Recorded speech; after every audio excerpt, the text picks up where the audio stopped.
have quite a few sharp memories, but then also my mother was an avid letter writer.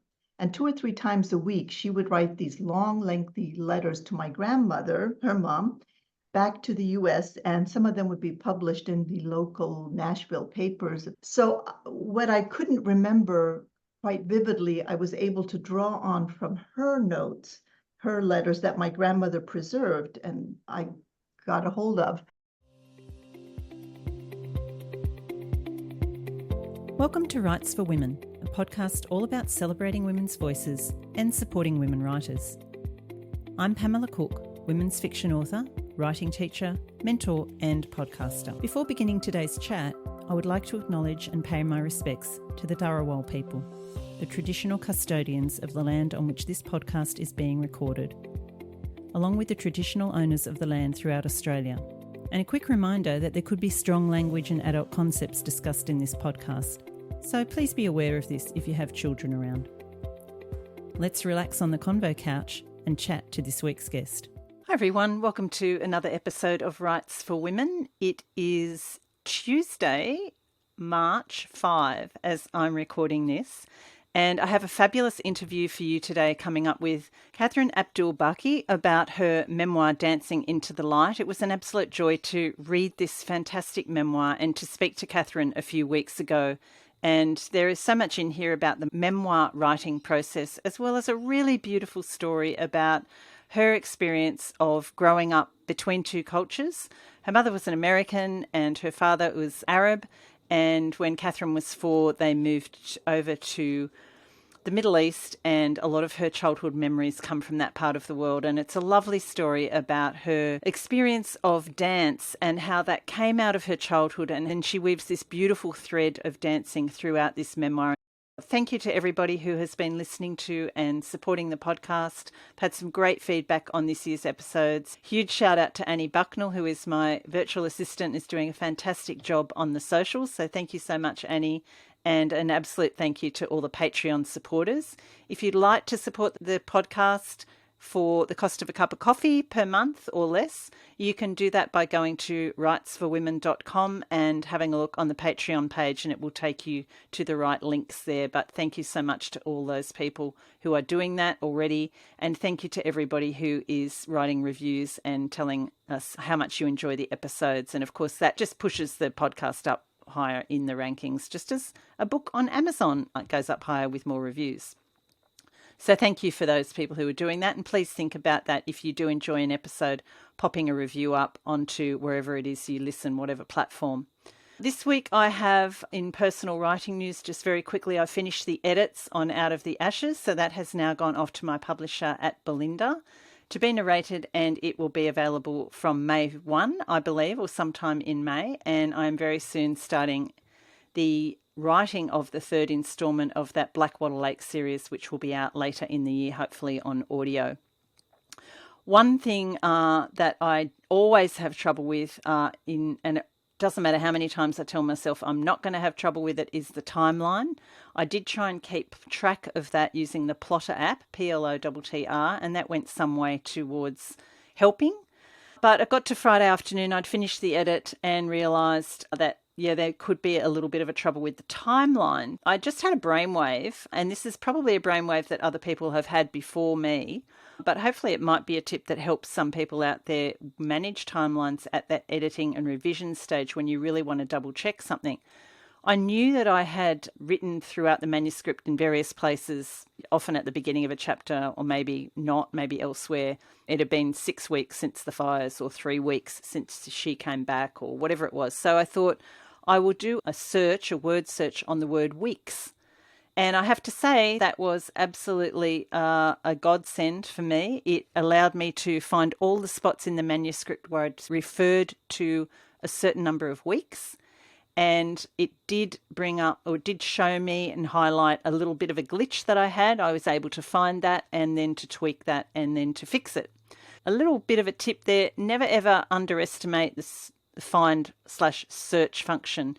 If you're looking for a particular phrase or you want to know a particular thing that a character said at a certain time, if you can think of a word or phrase that may have been used at that point, type it into the search bar at the top if you're in Word. Scrivener also has a similar function. I was in Word by this stage because it was the final copy. But yeah, found that to be a real boon and helped me enormously. So hopefully that is a little tip that might help some people out there. Let me tell you a little bit about today's guest, Kathryn Abdul-Baki. She was born in Washington, D.C. to a Palestinian father and an American mother, and grew up in Iran, Kuwait, Beirut and Jerusalem, where she attended Arabic, British and American schools. She attended the American University of Beirut in Lebanon for 2 years and earned a BA in journalism from George Washington University and has an MA in creative writing from George Mason University in Virginia. Kathryn worked as a journalist and a features writer for an English weekly newspaper in Bahrain before devoting her time to writing fiction. Her published works include a collection of short stories, 4 novels, and her memoir, Dancing into the Light. She won the Mary Roberts Reinhardt Award for Short Fiction, and her novel Sands of Zulaki was a finalist for the Ariadne Prize. Her books are taught at universities in multicultural literature and Arab studies departments, and she's a frequent lecturer at universities and schools on these subjects. Kathryn loves to dance and teaches and performs Argentine tango in the Washington, D.C. area. As I said, this was a fantastic chat with Kathryn. I really enjoyed meeting her on the podcast and I loved reading her memoir. Sit back, grab a cuppa, pop on your walking shoes, whatever it is that you do while you listen to Rights for Women, and enjoy this chat with Kathryn. So, Kathryn Abdul-Baki, welcome to the Rights for Women Convo Couch. Thank you. My pleasure to be here. It's really lovely to have you. And you're coming to us all the way from, is it Washington, D.C.? Yes, Virginia, outside of Washington. Fantastic. And that rang a bell with me, of course, because having read your memoir, I know that's where the story starts with your parents, but we're going to get into that in a little while. Before we do get into talking about Dancing into the Light, could you tell us about your path to publication, Kathryn? Because you have written quite a few books yourself. You've been writing for a long time. And I'd love to know, when did you first know that you wanted to write, and how did that lead you on your journey to becoming a writer? Thank you. I always knew I wanted to write from the age of 12 on. My father gently suggested one day, when I asked him what I should be when I grow up, he said, be a writer. My mother had been a writer. So for some reason that stuck in my head. And I tended to like the arts and the humanities. So that I picked that up and went to journalism school. And then later on, after practicing journalism for a while, I got my master's in creative writing. And that's when I started to write fiction mainly. So I've written a collection of short stories called Fields of Fig and Olive. And then I've written 4 novels, mostly set in the Middle East, mostly with Arab characters, but the last novel was with American characters who travel all over the world, including the Middle East. And this is my first ever memoir. So it's my 6th book, but my very first nonfiction effort. Yeah, I'm interested to talk to you about that and the timing of the memoir and where it's come in your journey of being a writer.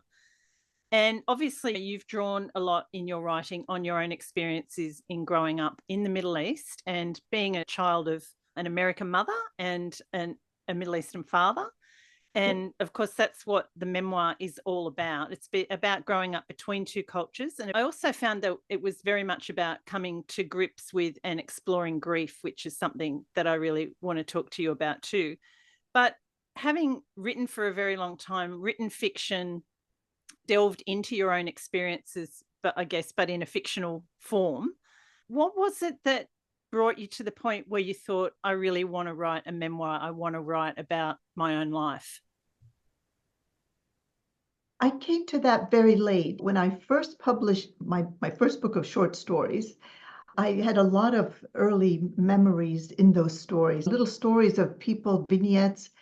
But I was asked on 1 or 2 radio shows when I was on, why don't you write a memoir? Why did you choose to write fiction? Because they're so memoir. And back then, this was over 30 years ago, I thought memoirs were written by elderly people who had seen it all and wanted to encompass their whole lifetime. I felt I was way too young to write a memoir. But memoir has changed, and now you can simply write a memoir of 1 year of your life or 6 months of your life. Or so I suddenly wanted to write a memoir of my current life, which includes dancing. I teach dancing, and how I combine that with writing. But the more I went back to the origins of the dance world in my life and where I first started dancing, it took me back to my early years and in Tehran and dancing with my parents. And as I've flitted back and forth, present life, dancer, writer, past life, it got a little confusing. And a couple of my early readers said, why don't you just try writing it linearly? Just go straight from the beginning. So I ended up doing that, which I think made it for more of a story. And as you probably know, that juxtaposed here and there little bits about my current dance life. But mostly it is a story of my life growing up in the Middle East, and tended to be much more than just about dancing. Yeah, very much. And I really want to talk about that dancing thread with you later. So it's interesting that was the kind of impetus for the story in a way, because the book does start and end with dance, but I want to get onto that later. I don't want to spoil too much of the story for listeners, but it does start with the meeting of your parents. First of all, I'd love for you to tell us about how your parents first met. I just found the whole story of your parents' relationship and everything just so fascinating. So I'd love for you to give us that little bit of a snippet of story, and also maybe to, once you did land on the fact that you were going to write a kind of more linear story about your growing up, what was it that made you decide on that point as the beginning of the story in a way? I'd always envisioned that opening, which is a dance scene that takes place in a nightclub, and why it was that I was drawn to certain kinds of men who danced a certain way. And so I create that scene as a prologue, and that was always in the book for some reason. And then from there, why was I attracted to that kind of dancing? And all of that took me way back to the very beginning. And I then focused on how my parents met, what it was about my father that drew my mother, what it was about him that drew him to dance. And then from there, I just went chapter by chapter through my life, trying to pick out the parts that really affected me over the course of my life, my growing up, because it does stop at a certain point, childhood, but later childhood. So that's an interesting kind of, I guess, process of memoir writing too, isn't it? Because you could draw on so much. It's like your whole life, like you say, but obviously you decided to have those parameters of, you started with the background of when your parents met, and then we go into your arrival in Tehran as a 4-year-old, and then you're growing up in that part of the world. How did you decide what those boundaries were? Did you work that out as you were writing, or when you started out, was it like, okay, I'm going to start here and I'm going to end there because that's just that part of the story I want to tell? What was helpful was having this theme of dancing. I will say that was very helpful. You can pick any theme you want, in addition to just the sequence of events. That always grounded me, brought me back to what it was I was trying to say. So when I start with the dancing, then how my parents met, and I tried to infuse that with a little bit of dancing, then how when we went to Tehran, that carried over in the dancing there. Then when we moved to Kuwait, that carried on in the dancing there. How after the traumas that happened in my young life, the dancing pulled me up. How that carried over the dancing also when I'd visit my Arab family in Jerusalem, my Palestinian family, and how dancing was such a big part of their life, as well as the expat community in which I lived in Kuwait. And so the dancing really helped me pick and choose what I wanted to put in. Of course, there were other things as well, but that really grounded me, kept bringing me back to the major theme and what I was trying to say about music and dancing, and how that affected me and lifted me up from the experiences I had as a young child. Yeah, yeah. And of course, your parents met in Washington. Yes. That's right, isn't it? Which is not that far from where you're speaking to us now. Tell a little story about how your parents met and your mother's kind of role in really encouraging the relationship. Well, my father was he finished his undergrad and was working on his master's and had moved to Washington, D.C., where he had one or two jobs at the time. But one of the jobs was moonlighting at night, well, not moonlighting, but it was a job as a cashier in a Middle Eastern deli. And my mother had dropped out for a year from a prestigious school in the Midwest, Northwestern, and decided she was going to go to Washington and take a break and see what the real life was like before going back to school. And in those days, people smoked. And so she walked in with a roommate of hers, a girlfriend, into the deli where my dad was working. And she was always very, very outgoing and very much wanting to see the bigger world than the one she had come from, which was outside of Nashville, Tennessee. And the moment she saw my dad at the time, she just thought, this is something I'm looking for. And he was young and handsome, and she could tell from an exotic place.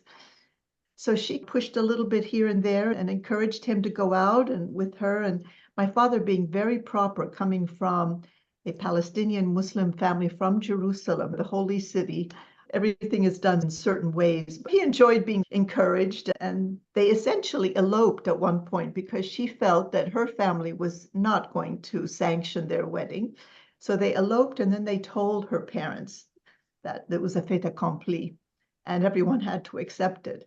but Yeah, yeah, I love that. And it sounded like obviously there would have been a bit of shock horror at the beginning, yeah, but it it sounded like was. both sides of the family really, it didn't take them that long to embrace their in-laws, their son-in-law and their daughter-in-law.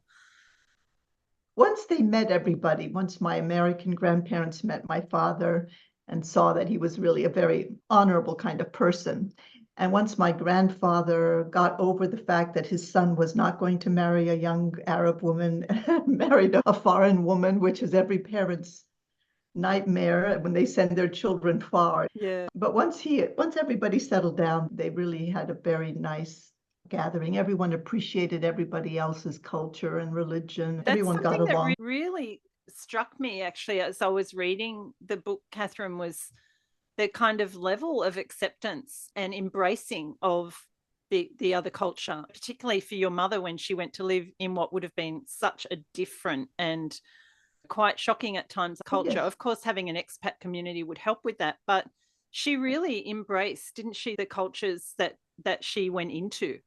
She was just in heaven because she always wanted to explore and get out. She had this big wanderlust in her, and she loved being in Tehran. Of course, in those days, it was during the Shah, and the Iranians with whom they mixed were very worldly and sophisticated, and their lifestyle there was one of an expat lifestyle. It's well catered to.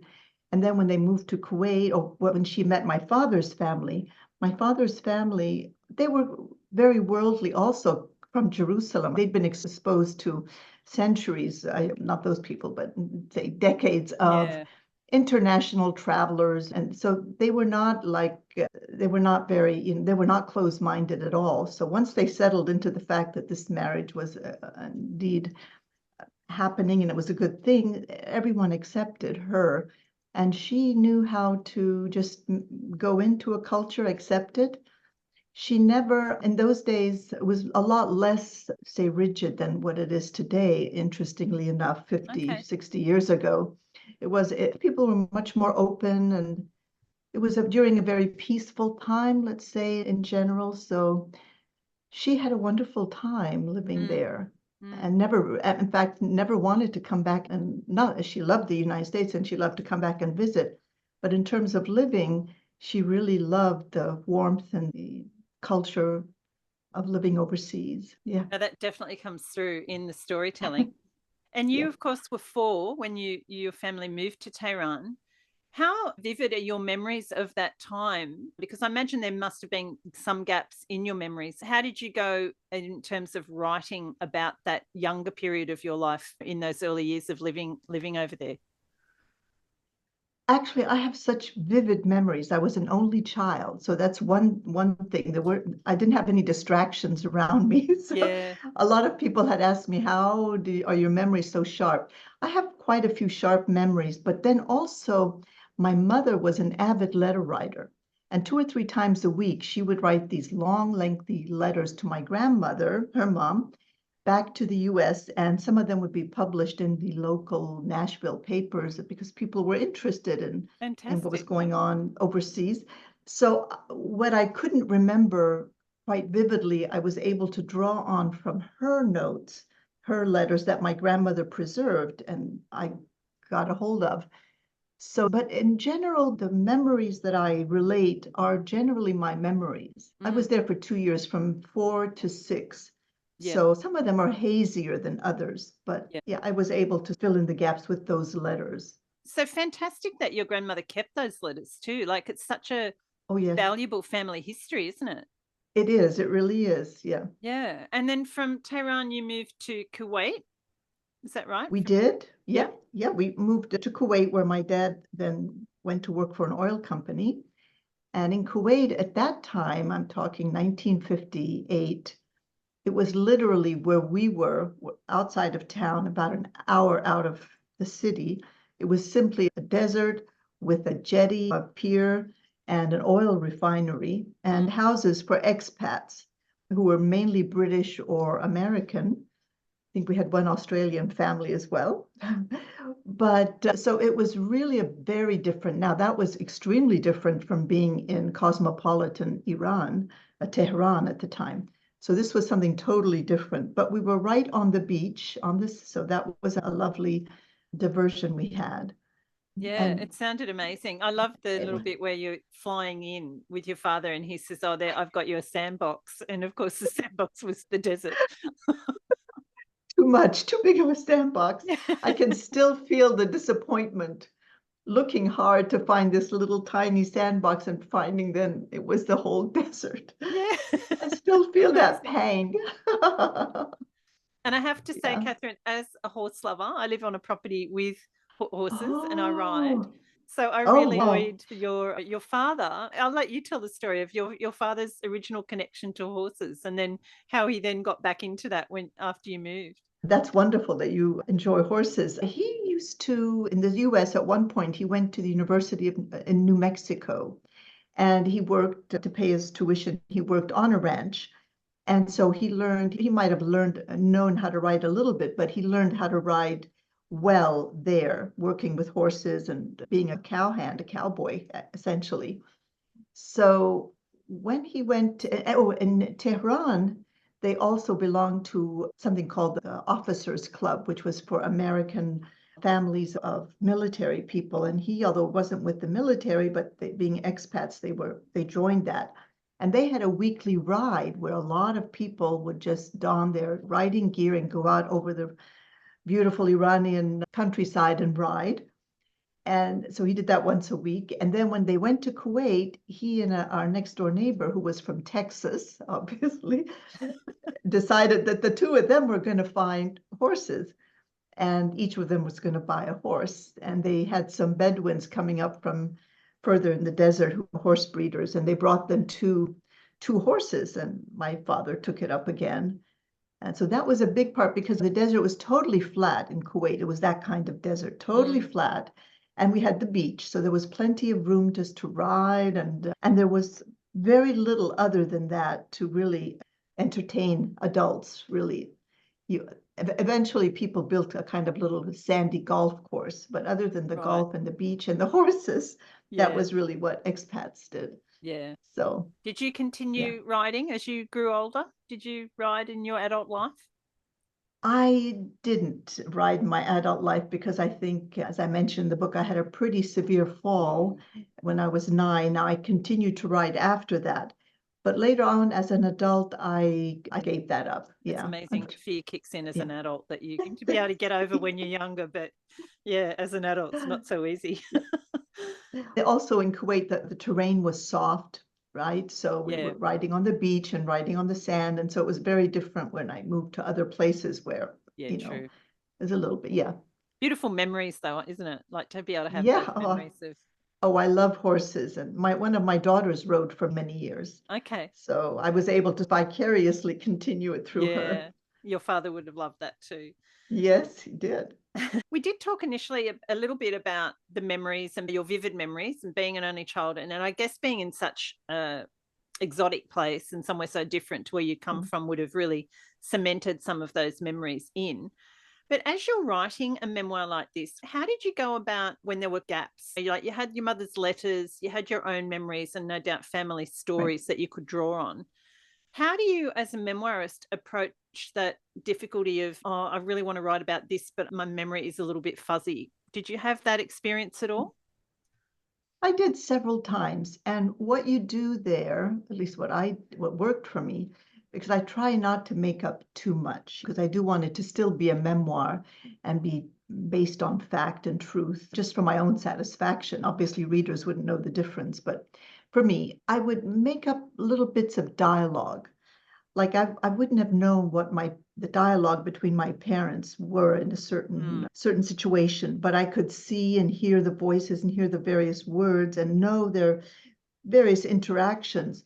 So I could make up little snippets of dialogue that would have been probably pretty close to, I hope, the conversation that took place. mm, Or there were little bits like that I had to, but most of it I recall, obviously not the exact dialogue, but the gist of the conversations that I had, for example, with my relatives in Jerusalem, with my relatives in Hawaii.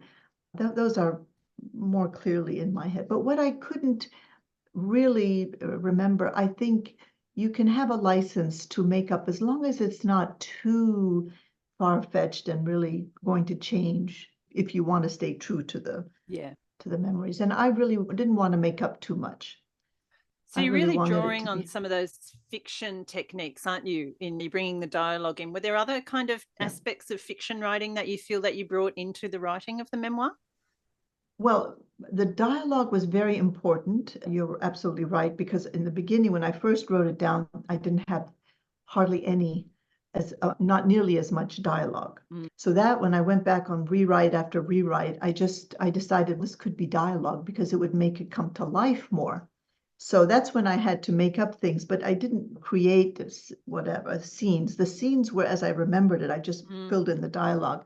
It's really important, I think, also to set an active scene, some action, something that's happening, so that it's not just description, because I tend to do a lot of description and I enjoy doing that. And I like to look around and take things in and then write about them. But I realized you really have to show some action so that the reader can actually experience it with you. So that's when I created dialogue and just active motion so mm. that people could identify more. I think that was a big part that I hadn't realized when I started, how much dialogue I was going to have to insert there. Yeah, yeah. And of course, you bring in some, and as you say, you do have some description, but it's not overloaded with description. And the description that you have is beautiful in that it's very sensory and it really sets the scene, which I think is so important, particularly when you're talking about places that, a lot of your readers wouldn't be familiar with. Yeah, you have to, I think, you have to create the scene because it's like watching a film. And if it's an exotic place, you want to see all of that stuff. But that's the part that comes easy to me. That Mm. wasn't the difficult part, was really getting in the dialogue and writing in the action, more action. That came more difficult. But once I got into it and I decided to put that in, with the help of a couple of course, recommendations of editors and things, then I began to see the value of that, having the description, but also the action and the dialogue. You do a beautiful job of it.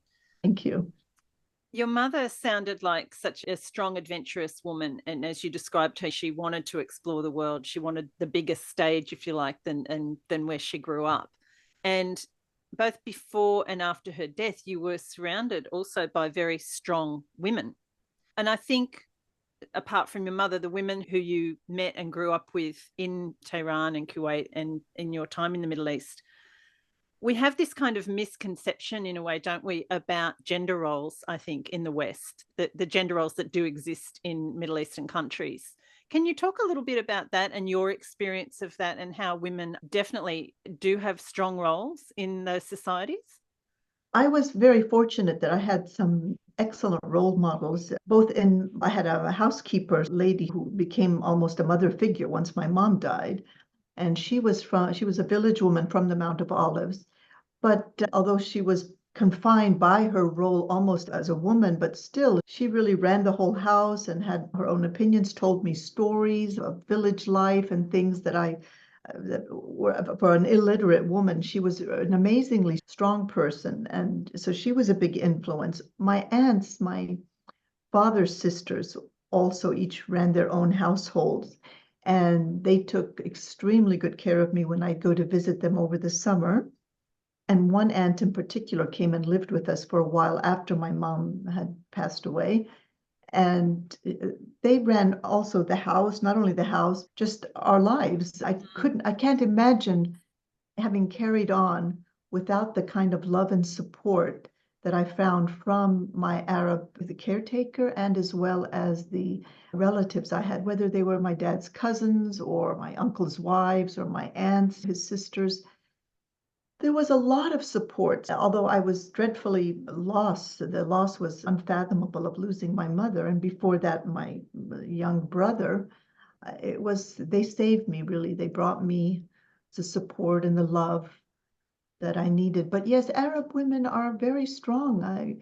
Their roles may be more around the home and the family because people tend to have larger families and homes, but of course, that's changing now. Women are all working and going out like they do anywhere else. But even when I was growing up, the women were very influential and no one told them what to do. They did as much as they could, depending family to family, right? Yeah. Like everywhere. But yeah, they're very strong. And I would say mostly it was the love and support I got that got me through my 2 or 3 years of real grief over my mom. Mm. And the interesting thing was they always took my mother as a Western woman who did her own thing. No one ever tried to make her do or be anything she wasn't. They all respected that. Jean was like that because that's where she comes from.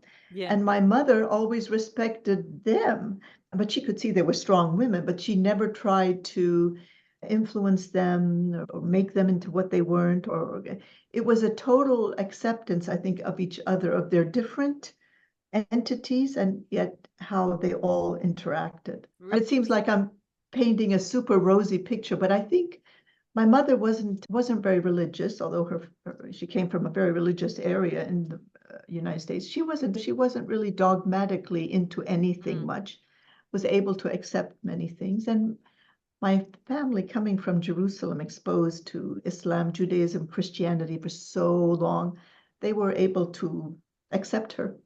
Yeah, really fascinating. I don't want to give away too much of the story, but you've mentioned the passing of your mother when you were young, and prior to that, your brother. And of course, I think for me, in the reading of it, that kind of really informs a lot of the story. You wrote this obviously a long time after those passings. And as someone who lost a parent when I was young, my father died when I was 3. And even though I have no memory of him, I do know that grief that you grow up with in your Yeah. family Yeah. is very informative. It definitely has an impact on you and your kind of formation of who you are as a person. Yes. Did you find that writing about those experiences such a long time after that there was still processing going on for you in terms of that grief that you experienced when you were younger?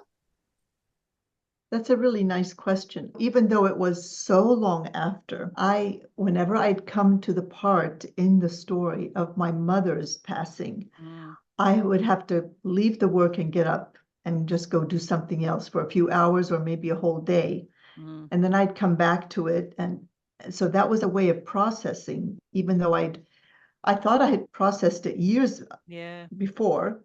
When I came to actually write it and recreate that scene of her passing in the hospital and how it affected me then, it was very painful. I would guess for about 12 or 13 rewrites.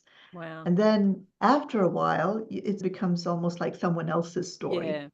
And you can get a distance. But initially, it was extremely painful. I'd come there and I'd just stop. I wouldn't cry or anything. I would feel paralyzed. And was Yeah. that, it would have been after your father's death that you were writing that too, I imagine? I started it before he died, actually. Okay.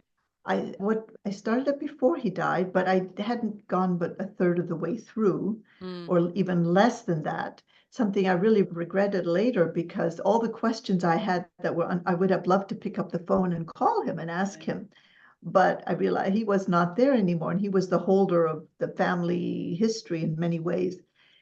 But probably after he passed, I felt a little more freedom to write it. I may have felt always conscious of what he was going to think about this, and maybe he was not going to the way I wrote about this or that.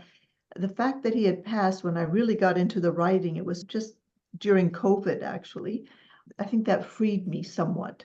Not to write things he wouldn't have been happy about, but just freed me to tell the story my way and not really in the back of my mind wondering how he was going, because nobody but me really at that point cared about the story. He was gone, and he was the only one who really had lived through those years with me. Yeah, true. But I guess you would have been grieving his death too as you were writing and Yeah, then reliving the yeah, death of your mother. So it yeah. would have been very powerful for you, I imagine, doing that writing. Really interesting. Yeah. So I just wanted to go back, I guess, full circle to the dance aspect and the music aspect. What was it about the music and the dance for you that came from your childhood that then, I guess, carried on through the rest of your life and became such a strong and powerful theme in the story itself? Because it really bookends the memoir. You start and end with the dance in a way, and it weaves its way through the story. Where did that love of dance and music come from? My dad, strangely enough, he came from Jerusalem, where obviously the music he heard was Arabic music. But when he came to college here, on a whim, he took a few ballroom dance lessons. And it was during the 50s, or no, the late 40s, actually, early 50s and late 40s. And the Latin dancing was a big craze here. Everyone was doing the Caribbean dancing, the mambo, the Cuban stuff. It was that time. And so both my parents got into that. And of course, I think he was probably the better dancer in a sense because he'd been at that training. But that continued with him. So when I remember as a 4-year-old, 5-year-old, just being a little girl, and he was playing this music all the time, and it was all mostly Latin music by various artists, but his favorite was Harry Belafonte, who was a Jamaican singer and did a lot of course, that's not Latin per se, but it's Caribbean.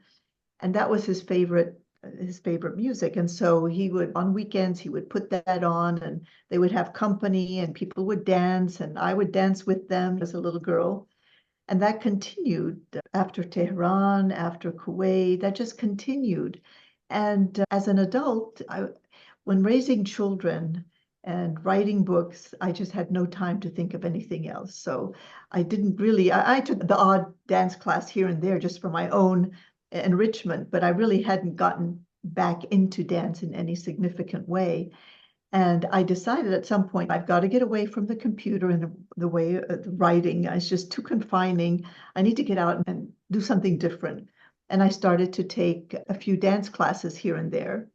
And it all came flooding back. And it came flooding back that this was the music I loved. The Latin, the cha-cha, the rumba, the samba, the calypso of Harry Belafonte. And I just was hooked. And that sort of opened my life to a whole new, not only a whole new activity, which was dancing now, because I started to take ballroom classes and go out social dancing, but it also opened me to a whole new milieu of people, because there were all kinds of international people, not only Latinos, but Russians and Eastern Europeans and everybody who was into dance. And so I met people I never would have crossed paths with in my other fields, my writing or meeting the parents of my children's friends, or Yeah. this was a whole new milieu of people. So that really broadened my horizons even more. It's such a great creative release too, isn't it? And creative Oh, experience. it is. Yeah. So It really is. And fun, because you can't go on the dance floor and not be laughing yeah. or enjoying yourself. So Yeah. that I think it's a great stress buster. Yeah. Yeah. Kathryn, you finished the memoir to some extent. I won't go into the epilogue because that's for readers to find out, but you do finish the main part of the memoir when you're still in the Middle East, still at school. I'm curious, how was it that you ended up back in the States? Well, interesting. I had never planned on coming back to the States, but when I got married very young at 19, my husband and I were in college in the American University of Beirut, and he is a few years older than I am. So he had graduated and was coming to the US to continue to do his master's. And I was halfway through my undergraduate degree, and I decided, again, it was basically my idea, that it would be a good idea if we got married and we came together. So initially we came just for 2 years, ostensibly, to finish our studies and go back to Beirut. We were living in Lebanon, and it was a lovely place to live. Our families were there. Yeah. But a few years after we came and we finished our degrees, the Civil War started there in the early 70s. And so our parents said, stay a couple more years in the United States and let's see what's going to happen with the situation here. And of course, the Lebanese Civil War dragged on for 15 more years. So by that time, my parents and his parents left Lebanon, went to Jordan. It was no longer safe or tenable it was untenable to stay in Beirut. And so we ended up just staying year after year in the United States. And then we had our children, and then they got in schools, and then it just happened. We never had envisioned that we would come back and live in the United States. It just wasn't part of our plan. Yeah. But yeah. life takes you. Yeah. And Yeah. did your father stay over there? He and my stepmom, because he remarried, they stayed in Beirut. They went back to Beirut a few years when the situation calmed down, but then it got really bad. So then they came to the United States and they settled near us, near Washington. So then we were all here as a family, my parents and my nuclear family. Yeah, we all ended up back in Washington, which we had never, any of us expected. Yeah, almost full circle. Yeah, Any plans to write more memoir? I am writing the next phase. This one will be more like little essays, but they, rather than a linear thing, they will be just different parts of more my adult life. So I do talk about how it was when I did go to boarding school somewhat, and then how I lived as an adult. We went back and lived in the Middle East overseas with my husband's job and various things, but it'll be more of a series of essays on different, when I say essays, I mean creative nonfiction. Yeah. So I have already, I'm about, I don't know, a fifth of the way through. Great. I look forward to that. And thank you so much.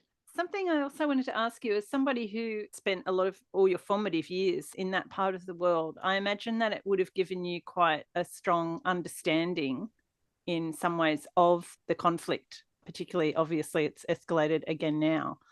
It's a very bad time, yeah. And that you do mention that throughout the memoir, the background there. Do you think growing up in that part of the world has given you an understanding of both sides of the issue?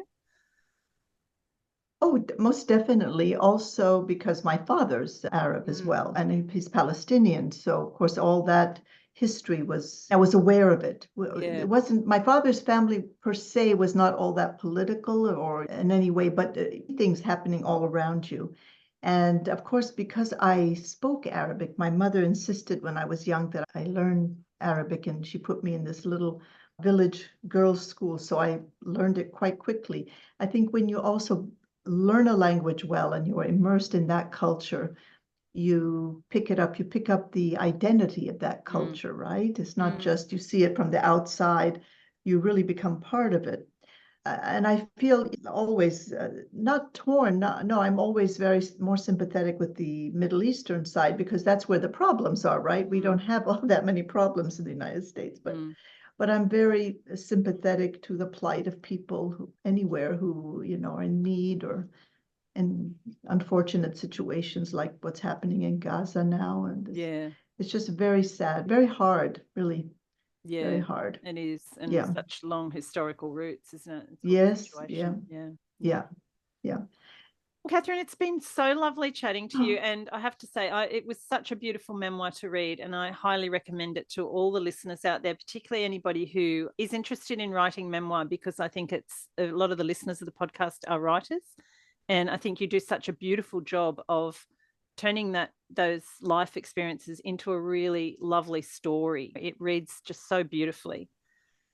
I could just add one thing is Yes, please. for writers, not to be so intimidated about writing a memoir, because it seems to have a big landscape. But if you pick a theme, like I was suggesting, I did with the dance, and just narrow it down, I would encourage almost anyone to write a memoir, because it's looking back, it's so fulfilling to see that you've enabled other people to see a life as it was lived then. So don't be intimidated. You can find a way of telling your story. It may not be the way I chose, but it will be your way. Yeah, I think that's great advice. And I've written little bits and pieces of fragments, sort of stories, I guess, of my life, and poems in particular, I guess, about different things in my life. But I have to say, reading Dancing into the Light really did make me think about writing some nonfiction, actually. So thank you for that. Oh, yeah. Oh, absolutely. Absolutely. Yes. Yeah. I read a lot of Australian things too. So I can identify with a lot of that, because we lived in the desert too. There's some stories about the living in the desert and the hardships and all that. And I can relate to that a lot. For sure. Kathryn, a question I always like to end with, and this is interesting in terms of someone who's written a lot of fiction and now working on some nonfiction and having written the memoir. The question that I like to ask at the end is, what do you think is at the heart of your writing? Oh my goodness. The heart of my writing, I think, is just trying to express what's inside of us, that we're all basically human beings. We all can communicate. We all can solve our conflicts. We all can learn to appreciate each other. I think in most of my writing, now when you ask that question, it's always two cultures coming together and how they overcome their differences and learn to coexist and thrive. And I think that's something the world needs more of. And whether you write about I've written about a marriage where two people are of the same culture, but they're radically different in how they find a way of resolving that, or if they're two cultures, differing lovers from different cultures and how they resolve that. And I just think that at the heart of my writing is trying everybody to get along and to realize the richness of life is in our variety and our differences. Once we learn how to we cherish those and thrive. Yeah. Yeah. I love that. And I can definitely see that in Dancing into the Light. Congratulations on the memoir. And where can listeners, anybody that's interested in reading Dancing into the Light or your fiction, whereabouts can they find those books, Kathryn? Oh, they're all on Amazon and barnesandnoble.com if you have that, or you can order them from any bookstore, really. But if people find Amazon, some people like to order from Amazon, some people don't. But that's one place you can just Google my name and they'll all come up, all my books.